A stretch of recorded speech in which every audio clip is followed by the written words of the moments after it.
American continent was a land of vast spaces, of vast abundance. Yet for countless centuries, it waited for a people to call it their own. During the year 1000 AD, the first white immigrants set foot upon its shores. Its only inhabitants were Indians, and it is believed that their ancestors had emigrated from Asia. On a return voyage from Norway to his native Greenland, the Viking ship of Leif Erikson was blown off its course, and he discovered the coast of what is now known as the United States of America. We have no knowledge of how long Erikson remained here, or how far he penetrated into the interior. But this we do know. He called his discovery Vinland, and finally he sailed away. In time, other immigrants came, the Pilgrims, for here was a refuge for those who sought to escape oppression. Here a man could worship God according to his conscience, could speak his mind without fear of reprisal. For these things, men and women risked the dangers of the open seas and faced the terrors of the wilderness. There were others who had the courage to suffer and sacrifice, and we Americans are sons and daughters of these immigrants of early days. After the first generation, they became Native Americans, and because of them, we are a nation that combines the best of all nations. George Washington was a descendant of an English family. A number of his officers were born in Europe and had fought for other countries. General Lafayette came from France, Generals Kosciuszko and Pulaski from Poland. Others followed in their footsteps, pioneers from across the seas, inspired by a dream that drove them on. It was their blood, their sweat, their tears that made possible the world's great dream of freedom, the greatest dream that ever came true. They knew that here was the only country where any man was as good as the next one if he believed he was. They broke the ties that bound them and traveled half across the world so that out of the dust of Europe's empires, they could help to build our union. In the New York of 1853, there was an old building near the docks which was known as Castle Garden. Here the immigrant had his first contact with the people of his adopted land. And here one day came Fyodor and Maria Kanowski from the Polish Ukraine. Well, perhaps their name wasn't Kanowski, and they might have come from Sweden. Or perhaps they came from Austria, or from the land of Hungary, or it might have been from Ireland, or a dozen different countries. But for the purposes of this story, we'll call them Fyodor and Maria Kanowski. They wanted to look their best as they landed in America, so they wore the colorful costumes in which they'd been married. In their hearts, they were already Americans. Fyodor and Maria had a job waiting for them on the farm of a relative in Ohio. They intended to be good citizens, never to become a burden to the community, so they saved their money and walked the many miles to their destination. Hardships meant nothing to them, for they were very young, and at last they were free. When they reached the town in Ohio where Fyodor's relatives were waiting to meet them, they heard bands playing, saw citizens waving flags, and they said, "How wonderful are these Americans who hold a festival to celebrate the day of our arrival." How could Fyodor and Maria know that this was the 4th of July? Fyodor could speak no English then, and he knew but one way to show his happiness: a folk dance of the Polish Ukraine.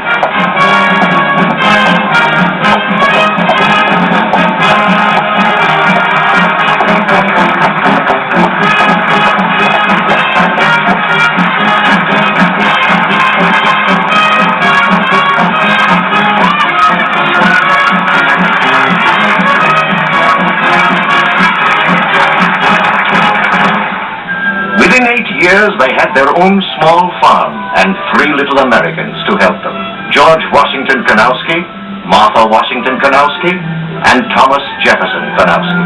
But they were naturalized citizens, and President Lincoln had called for volunteers. Fyodor believed it was his job to help preserve the Union. So, like thousands of other new citizens from the old world, he enlisted to fight under the flag that he had made his own. It was Walt Whitman, the American poet, descended from English and Holland-Dutch immigrants, who wrote those deathless lines: "Liberty, I think all war through time was really fought and ever will be really fought for thee." Other than a great faith and the desire to be good citizens, Millions like the Kanowskis came here empty-handed, but through the years they've never ceased making payments on their debt of gratitude. Theodore had often said, "I'd give anything I have to America. I'd give my good right arm." He kept that promise. Theodore and Maria had to start all over again, and they gave half a lifetime of hard labor to the land they loved so well. Meanwhile, their sons and daughters became men and women and had sons and daughters of their own. They worked with their heads and their hands, and always with their hearts, as they helped to build America. Theodore kept telling them that to be a good American, one had to have an education. So they worked hard to get it. He told them that being poor didn't matter, but being free meant everything. So the name of Kanowski continued to spread throughout the country until it commanded the same respect as the more common English names of Smith and Jones. It was in May of 1898 when Theodore summoned his sons and daughters, his grandchildren and his great-grandchildren, and they came from the north, the south, the east, and the west. After 34 years of peace, the United States had threatened to intervene in Cuba, and Spain had declared war. "This is our country," Theodore said, "and we have earned the right to fight for her, as I fought in 1861.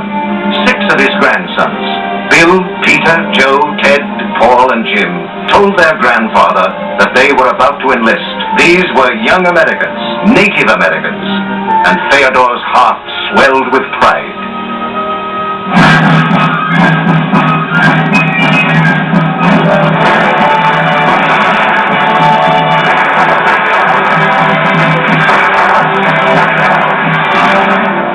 Of the 6 who went away, only 2 came home.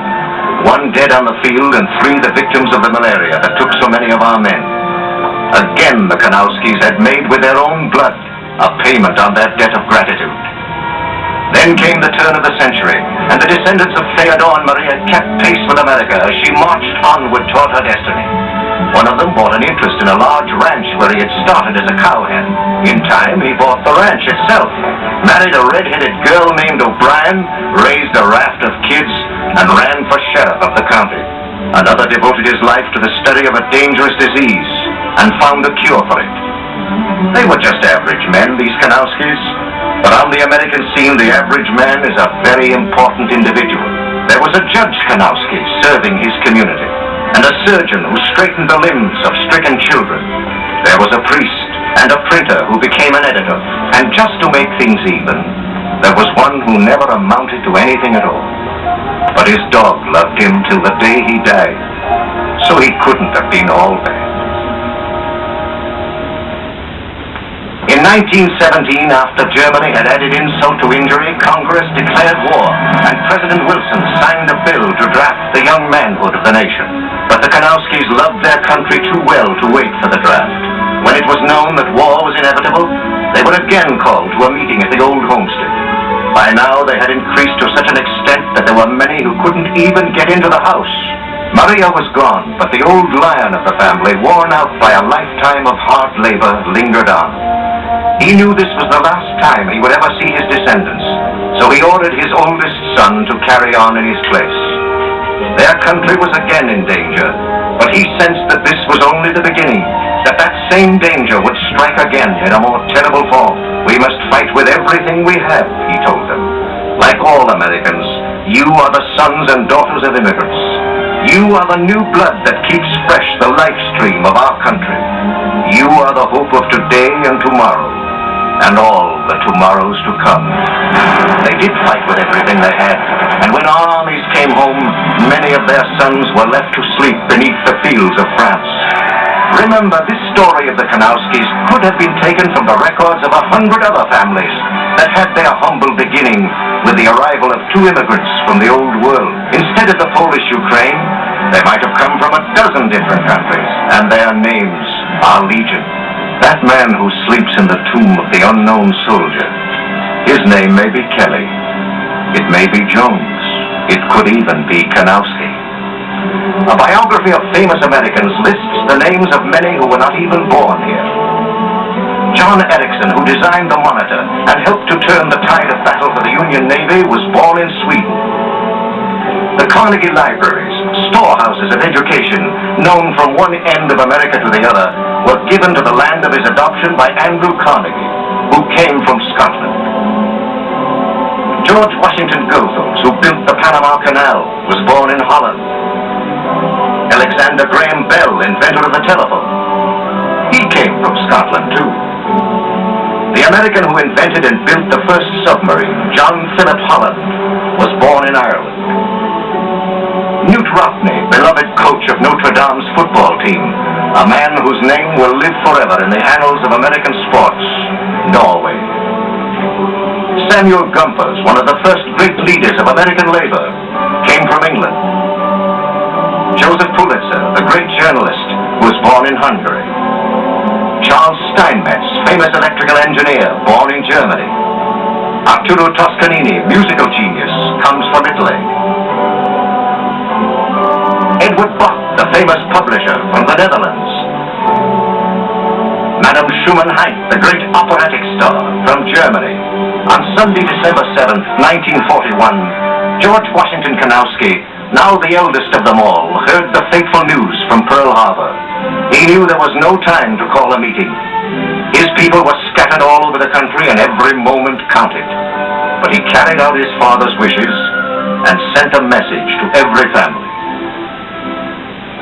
Let every family of our name give all they have to this effort. You are the hope of today and tomorrow and all the tomorrows to come. It found most of them already working for their country. The teachings of Theodore had been handed down from generation to generation, and one of his sayings had been taken from the words of Lincoln: "Let us have faith that right makes might. And in that faith, let us to the end dare to do our duty as we understand it." Then on May 21st, 1944, I Am an American Day was celebrated in all our great cities from coast to coast. There were marching warriors, statesmen orators, and blood-tingling spectacles. It was the spirit of a nation at war, the spirit of victory. But the spirit of millions of little people stole the show. For it is the little people who fight all wars. The Kanowskis were present at one of the celebrations. They were there with their daughters in uniform, with a group of their sons who had come back for a little time from the fighting overseas. In every city, rain or shine, the stadiums and coliseums were like giant salad bowls, filled to overflowing. Stirred within them, as if by an unseen ladle, was a bit of everything that makes up a nation and a way of life called America. Other daughters of the Kanowskis proudly marched in line, whacks and waves and spars and marines. For you must not forget that the name Kanowski is only a symbol for 100 other names, and this story is taken from the history of many other families that began as immigrants. Indeed, we all began that way. From the landing of Leif Erikson to Ellis Island, the story of the immigrants is written in the vast expanse of our country, in the factories and the homes, in their sweat and tears, in their hopes and prayers. Great stars from the screen and from radio were on hand in every city to help celebrate that glorious day. Dennis Morgan summed it up when he said, "Every American knows what the men of our Army and Navy are doing overseas. Every kid from 6 to 60 knows that story by heart. Only a small part of those men are professional soldiers. The great majority are from factories, schools, farms, and stores. Civilians who have taken time out to fight a war. Who are they? Americans, yes. Free men. But they're not all named Smith, Brown, and Jones. Read the casualty lists. The names of those who are out there giving their all. The O'Briens are there, Cohens, Kellys. But Aschenbachs, Alstanis, Pepinos, Heismans, Dardanyiks, Priesniks, Moravians, Bjorkens. Yes, you can hardly pronounce their names. They are there too. Americans, you bet. You know how they can fight. And nobody out there asks whether their parents have been here 2 years or 200 years. They're fighting for their country, our country, and your father. And they'll come back with the same unpronounceable names. And every one of them will look you straight in the eye and say, "Mister,